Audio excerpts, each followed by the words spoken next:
সরিয়ে নিবি, সরিয়ে যাই না কিরকম করিস কেন। বছরের দিনগুলো শুরু করেছিলাম হাসি খুশি আপনজন আর খাবার দিয়ে। তো আমরা সবাই মিলে যাচ্ছি, কোথায় যাচ্ছি আমরা আজকে? অশোকনগর থেকে ভিড় ট্রেনে উঠে আমরা পৌঁছে গিয়েছিলাম হচ্ছে দমদমে। দমদম পৌঁছে খুব চায়ের ক্রেভিং হচ্ছিল, তো সবাই মিলে চা বিস্কুট আর তার সাথে এক প্লেট মোমো খেয়ে নিয়েছিলাম।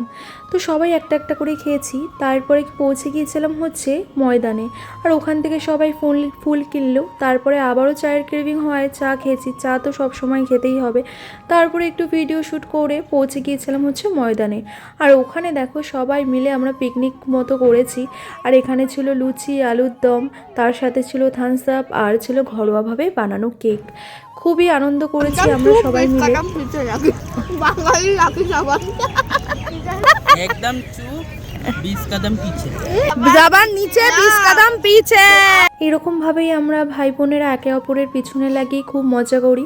এরকমভাবেই দিনগুলো কেটে গিয়েছিল, ভীষণ মজা করেছিলাম। আমি চাই তোমাদের লাইফেও এরকম যেন দিন আসে, তোমরাও যেন খুব ভালোভাবেই বছরটাকে কাটাও।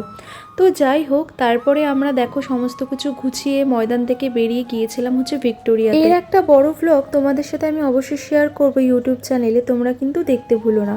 তারপরে দেখো বিকেলবেলায় আমরা ওখান থেকে বেরিয়ে চলে গিয়েছিলাম হচ্ছে নিউ মার্কেটের উদ্দেশ্যে। তবে ভিডিওটা করা হয়নি কারণ আমার ফোনে একদম চার্জ ছিল না। নিউ মার্কেট থেকে জিনিস কিনে চাউমিন খেয়ে তারপরে বাড়ির উদ্দেশ্যে রওনা হয়ে যাই। আর ভিডিওটা এই পর্যন্তই। ভিডিওটা ভালো লাগলে লাইক শেয়ার সাবস্ক্রাইব করতে ভুলো না। টাটা।